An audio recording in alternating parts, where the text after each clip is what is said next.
Hi everyone. I feel like it's been such a long time that you have forgotten how to do this, but let's get into it. So if you're new to my channel, my name is Kane and I post recipes on this platform, on my social media, on my blog. Follow so that you don't miss out on all that goodness. And if you're a returning subscriber here, thank you for being here. I'm sorry nilipotea kidogo. I started a new job and it's been a bit difficult to get my timings right, but I'm here today with a new video and there'll be a new video next week, so I hope you're looking forward to that. As you have seen from the title of the video, I am going to be showing you guys how to make whipping cream and a chocolate drip. So as most of you know, I have a baking business where I make cakes, so I'm pretty I know these things kidogo, especially for whipping cream, because this is what I used to use a lot for my cakes. And also this video has been highly suggested on Instagram, so I hope you guys will learn something. I just want to show you the cream that I'm using. I am using this pristine whipping cream. It is a regular whipped topping. It's ideal for toppings and desserts, and it's a vegetable fat based spread. So this one is different from what you would ideally get from a cow. So cow's milk, like something like Brookside, Dairyland, Dairy Fresh, Bio. So those ones are natural creams, and this one is a vegetable fat based one. And also for this one, it's already sweetened. I also use this one. This one is what you can find in supermarkets easily. Everywhere. I've seen it in Tuskys, I've seen it in Naivas, I have even seen it in Magunando in Kerugoya, so you can find it anywhere. And it works the same way I have used it, but I just prefer using this one because I usually buy it from a baking shop. So for this one, it's usually around for 50 shillings. There are other types. There is Buratos, there is Pristine, there is Ambiente. They're just different names. I have used all of them and I have had no problem with any of them. So you can use whatever you get. I like using this one because it's the most affordable one. I decided to show you guys this one in case you cannot get to a baking shop, then you can always use this one from the supermarket. The reason I don't like using this one is because it's a bit more expensive than this one. Another thing, these ones are already sweetened, so you don't need to add anything. If you're using the natural types, akina, like I have said, Dairyland, Dairy Fresh, Brookside, if you're using those ones, they're not usually sweetened. So when you're using those ones, you will add icing sugar, but everything else in the process will be the same.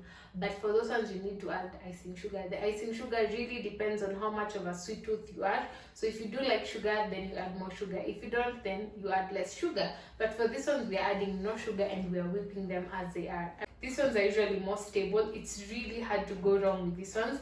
But as for the animal-based ones, you can easily go wrong with your whipping and cause the whipping cream to break. But for these ones, they're very forgiving. I know I have spoken a lot in this clip, but I think those things I've said are very important. Another thing I need to tell you before we get into it. So before you start whipping, I would advise you to put this in the fridge, because the colder things are, the faster the peaks will come and the less chances you have to mess up your cream. So there are a few ways you can mess up your cream. First, you can under whip it, so you make it really soft and it won't stand on your cakes, or you can over whip it where it becomes as hard as cement, especially for this one, and you can't use it anymore. And for the ones akina Brookside, let's call them the animal based whipping creams. For those ones, when you over whip, it usually separates into butter and buttermilk. So that is usually the worst thing that can happen, because once it separates, you cannot save it. But for these ones, if you over whip, all you need to do is just add a little bit more of the whipping cream and then it will be soft again. That's why I prefer using these ones rather than the animal based ones. So make sure your cream is chilled, very chilled, before you can use it. If you don't have a mixer, you can always use a whisk. It will only take a bit more time, but it will work.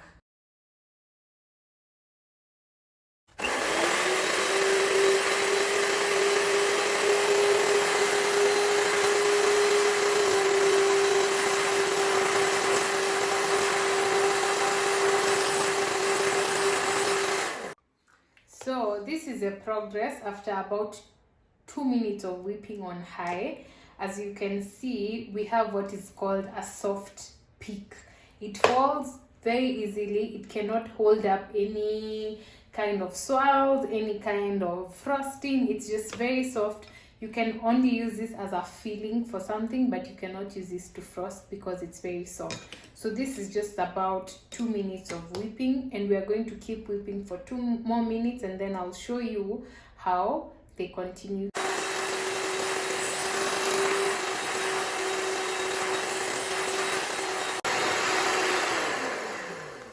So I have continued for 1 more minute, not 2, and here is where we are. As you can see, the peaks are becoming harder. It's harder for it to fall from the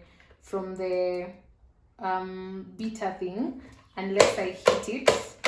You see, this can kind of hold up nicely, especially if you're piping. I do like this one for piping sometimes, but I like it when it's a bit stiffer, especially when I'm layering my cake. So I will go for 1 more minute. So before we continue, I want to beat this for 1 more minute and it will be ready. I want to say another tip I want to give you guys: don't whip a very big batch. Whip, as you have seen, I filled my bowl about to this level so that I can whip it and fill the whole bowl. If you whip large amounts, then because it's a large amount, it will take longer. So what usually happens is it will get warm, it will get to room temperature, and you will find that you're not getting your peaks. So you'd rather whip smaller batches, because as I have shown you, 1 batch takes about 4 to 5 minutes to whip if you have a mixer. So really 4 to 5 minutes is a really short time, and you will make sure that your cream is at its optimum. Also, I receive a few comments of people saying I talk too much. I'm sorry, but I don't mind. Those who want to learn will learn. Those who feel like I talk too much, you can just go forward. But I feel like this is important.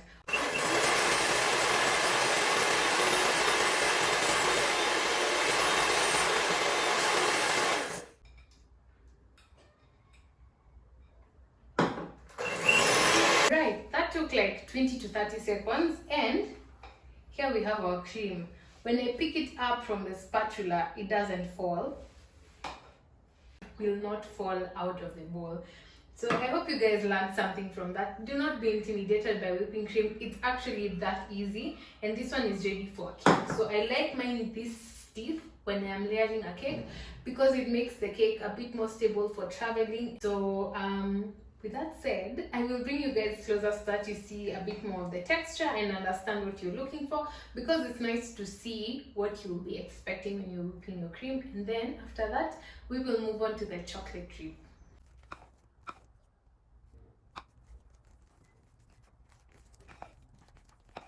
So for the chocolate drip, we only need 2 ingredients.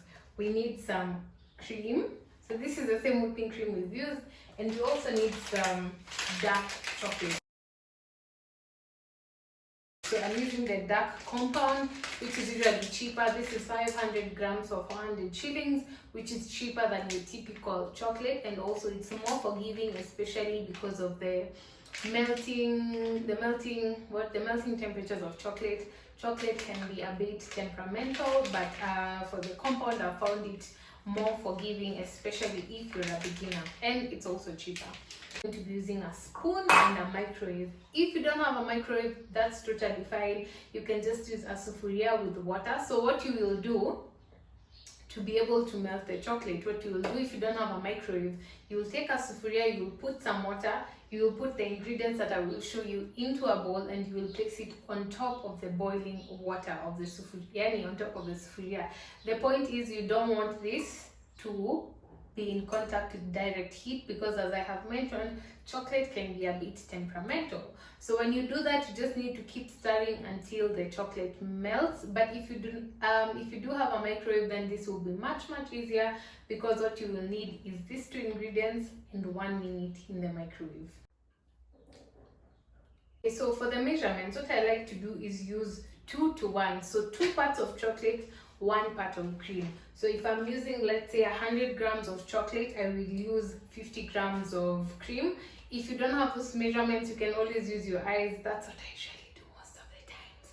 but it's because I'm kind of used to this thing. So if you don't have a measuring scale like I do have, but I'll be using a measuring scale today to measure about 100 grams of chocolate for 50 grams of cream. Then you can eyeball or you can use cups. And so the chocolate here we have almost 100 grams. So yes, so you need to chop the chocolate just to make the melting process easier. So that we chop chocolate and put this into the cream. I'm going to put this in the microwave for 30 seconds. So 30 seconds first, we mix it around and then we put it in for 30 more seconds, and if it needs more time then we put 30 more seconds. The idea is to slowly heat the chocolate, and also because microwaves do not heat food evenly, you want to mix it around before you put it in for 30 seconds. As I have mentioned before, chocolate can be very temperamental, yani you kasirika tu vile inataka, and it burns really quickly and it can just destroy your whole chocolate. So that's usually the biggest problem when you come to making chocolate drips or melting chocolate, so you need to be patient. 30 seconds are done, let's mix it up.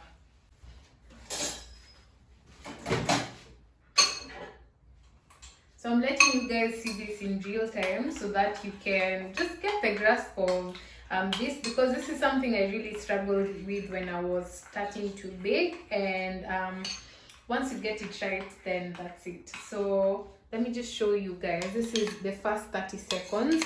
It started melting, but you can still see some big chunks. So we will put it back in so that it can melt just a bit more. 30 more seconds.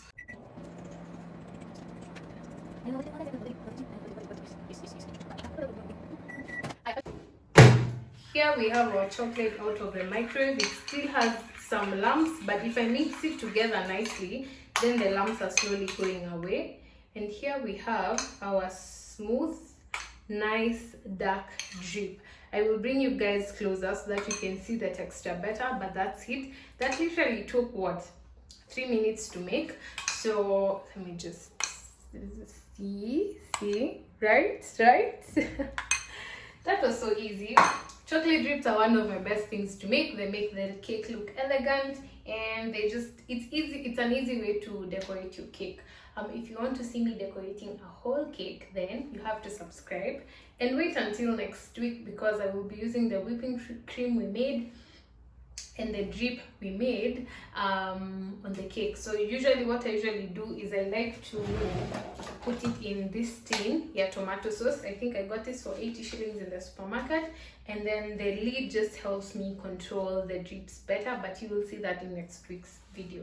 So before I sign off, I just want to say, if you're interested in baking and learning how to decorate and all those things, don't be scared. Baking is actually really easy.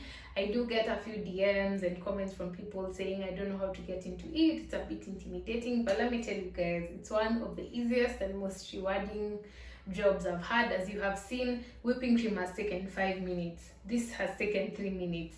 In 10 minutes you have all you need to decorate a cake, and as you will see next week, decorating a cake isn't that hard. So just don't be scared. It's a nice skill to have, whether you want to impress people, whether you want to save money for birthdays, for anniversaries, or you want to start it as a business. Just go ahead. All you need is curiosity, a little bit of money, just a little bit of money, and practice. If you practice, you'll get better for sure.